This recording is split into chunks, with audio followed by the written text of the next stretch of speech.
Welcome to the Tech Talks Daily Podcast, where you can learn and be inspired by real-world examples of how technology is transforming businesses and reshaping industries in a language everyone can understand. Here is your host, Neil C. Hughes. Welcome back to the Tech Talks Daily Podcast. How are you all doing out there? Now, I am about a week ahead at the moment, so this might be old news to you all, but as I record this episode, I am looking forward to looking up to the skies to see if I can see Elon Musk's Starlink satellites tonight here in the UK. And I'm also told that the Starlink launch from Cape Canaveral will actually fly over the UK in around 20 minutes after the launch. So that's my evening sorted. Speaking of which, is it me, or is time going much, much faster than it used to? Maybe the world is spinning faster or something because of all that space activity and all those satellites. Because today's guest last appeared on the podcast in episode 771. And I've got to admit, it feels like almost yesterday that I spoke with him. And somehow I was left with a realisation that I've interviewed 500 other people since that conversation. And that thought alone just completely blows my mind. And I am talking about, of course, Agiloft CEO and founder Colin Earl, who's going to join me once again on this Daily Tech podcast. And for regular listeners, you might remember that when he last came on, he shared his story as a software veteran where he has over 25 years of experience as a developer, product manager and CIO, and how Colin worked at IBM, General Electric and 3 startups before founding Agiloft in 1991.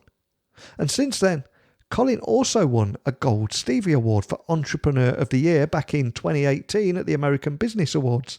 But it was his vision to accelerate the building and deployment of enterprise business applications that enabled them to remove the need for manual coding.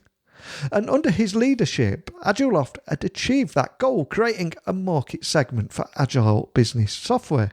But Agiloft recently announced its newest product release that includes an out-of-the-box AI tools and custom AI functionality for contract management.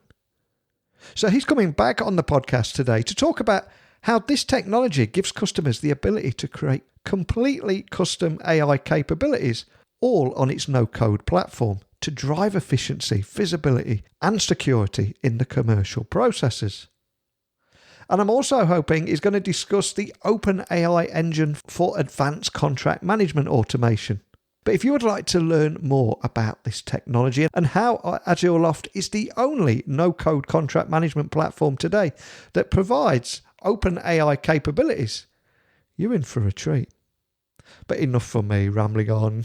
Let's get him back onto the podcast right now. So a massive warm welcome to the show. Can you tell the listeners a little about who you are and what you do? Sure. I'm the founder and CEO of Agiloft, a Silicon-based software company. So I've got to ask, just for everyone listening and hearing about Agiloft for the first time, what is Agiloft? Can you tell me a little bit more about the kind of problems you set out to solve for businesses and ultimately what makes Agiloft different from all those other solutions out there? Sure.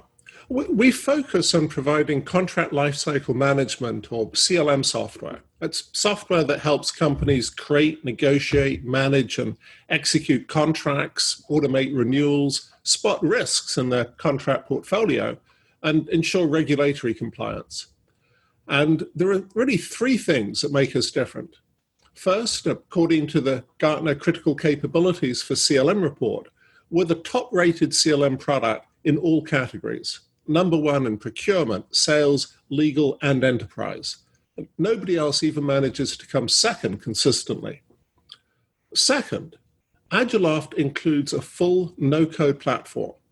And this allows us to configure the software to meet the needs of customers without programming. Obviously, it takes much less time. But above all, no custom code means no custom bugs or security holes. And when the users discover post-implementation that what they said they wanted isn't what they actually need, it no longer means a complete rewrite, just a few days of configuration changes. And I want to emphasize it is a true platform. Our market focus is CLM, but the product can be used for anything. For example, we have one of the top-rated out-of-the-box products for ITSM and service desk. And we provide free online training to our customers so they can build custom modules without coding. And that can be really transformative. One customer reported that prior to Agiloft, it took them an average of 18 months to build and deploy a new application. It now takes an average of 6 weeks. Third, and thanks to the no-code platform, we're the one enterprise software company with the confidence to provide an unconditional satisfaction guarantee, one that covers both the software and the consulting services. And this is really a big deal because across the industry, most enterprise software deployments do not succeed. As detailed by the Standish Group Chaos Report, only 29%, less than a third, are really successful. 19% belly flop utterly. And the remainder are like healthcare.gov. They limp into production late, massively over budget, and prone to ongoing security and scalability failures. So such a guarantee would be financial suicide for anybody else. But the root cause of all of this grief is the need for manual coding when building or customizing these systems. We've eliminated that need, and our success rate is 99.6%. So the guarantee costs us almost nothing. And the customers are confident that the system is simply going to do what we promise. And something else that also stands out when I was researching you guys is you also specialize in automating processes that are far too complex for competing vendors. But I'm curious, do you have any examples or use cases just to help people listening understand how you do that? I understand you probably can't name any company names possibly, but is there any examples you can refer to? Sure. I'd like to start by saying this stems from the no-code platform. It stems from our ability to configure systems of any complexity without coding. And it's that which produces an order of magnitude reduction in the overall cost and the risk of failure. But to take a specific example, a company purchased contract management software from one of our competitors. And actually, it's probably the best known CLM vendor out there. A year later, they were still trying to get it into production use. And it wasn't that it was close, they couldn't even see the light at the end of the tunnel. Ditched it and came to us. We built the entire system for them and got them live in the space of 7 weeks. Now, one thing I should say is that number's a little bit misleading because they did have the advantage of having a very clear definition of what they needed that they developed working or trying to work with the other vendor over the course of that year. Normally, we will work with the customer to figure out exactly what their needs are, and such a deployment would typically have taken 3 to 4 months. But in this case, they knew exactly what they needed, but it was very complex, it was very challenging, and the other vendor simply wasn't able to provide it. They gave the requirements to us, we turned them around. Less than 2 months later, they were in production. And when talking about emerging technologies such as artificial intelligence, very often they can feel incredibly overhyped because it's built almost on future promises of it will be able to do this one day. But on this tech podcast, I try and explore how it can make a real difference for businesses right now and how they can leverage this technology. So another reason I'm quite excited to get you on today is Agiloft recently announced its newest product release that includes an out-of-the-box AI tools and custom AI functionality for contract management. Can you tell me more about that announcement and what it will essentially mean for your customers, not just in the future, but right now? Sure. We've built integration with Amazon SageMaker and Google TensorFlow into the core of the Agiloft no-code platform. So our implementers and our customers can extend the system at will to power their own unique processes using the latest cutting-edge machine learning models. Our market focus is squarely on CLM, so we provide out-of-the-box machine learning for contract management functions such as metadata extraction, contract classification, risk scoring, etc. But These are all built on that same open platform capability. And our customers can use that platform to train AI models to address business needs that are entirely specific to them.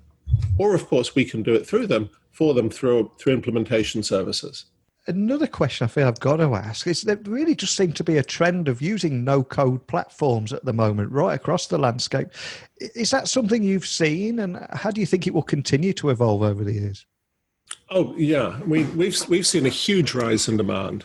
Look, businesses are sick of IT projects that take 18 months or 2 years to complete and never really meet user needs. Yeah. No code is the natural successor to low code systems. But above all, no code really means something. Low code is frequently just a branding exercises, and such low code systems often require tens of thousands of lines of custom code and extensive testing to deploy. But with a no-code platform such as Agiloft, you can build major enterprise systems that scale to address the needs of companies like Chevron and CDW without programming, without coding at all. And as I mentioned previously, this means that the systems are far faster to deploy and you don't have custom bugs and the rest of the grief. But it also means that your IT staff can be trained to build and extend these systems in the space of a couple of weeks, and thereby free yourself from dependence on the vendor and expensive consultants and the inherent delays and back and forth in such projects. And at the moment, of course, there's a lot of uncertainty out there, and a lot of plans that you might have had early on in the year might have completely changed now as everyone readjusts their priorities. But if you can look a little bit further, I mean, how are you looking to expand your AI functionality in 2020 and beyond? Is that still something that you're really chasing? Well, we've built integration with Amazon SageMaker, Google TensorFlow, and the like, so that our customers can enjoy the latest advances in AI automatically. I think that trying to build AI models or core AI capabilities that are better than those that are being developed by the likes of Google is extraordinarily arrogant and dumb. What you want to do is stand on the shoulders of giants, not and that's exactly where our focus is. For example, when Google TensorFlow came out with a new iteration of its model, of the state-of-the-art model for contract analysis, we were able to deploy that model in production use in the space of 2 weeks. So our customers are automatically kept at the forefront of AI development without needing expensive consulting from ourselves and without significant cost to their organization. But what we're really focused on now is making it even easier for our customers to use AI to address their particular business needs. Agiloft stands for Agile Software, and our goal is to provide true business agility to our customers.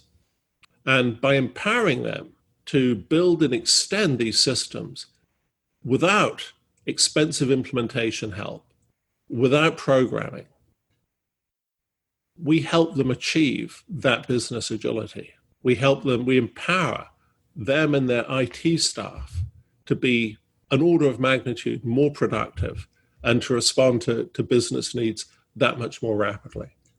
And of course, we have a truly great implementation staff of our own for those who simply want to pay us and let us take care of everything for them. And I appreciate there's probably a lot that you can't reveal on a public podcast today. But is there anything else on your roadmap that you can share with us today, or maybe a few teasers that you can share with us? I'd get into so much trouble with marketing if I spoke more about our plans. But there are some very interesting announcements coming up in the next few months or so. I can say that.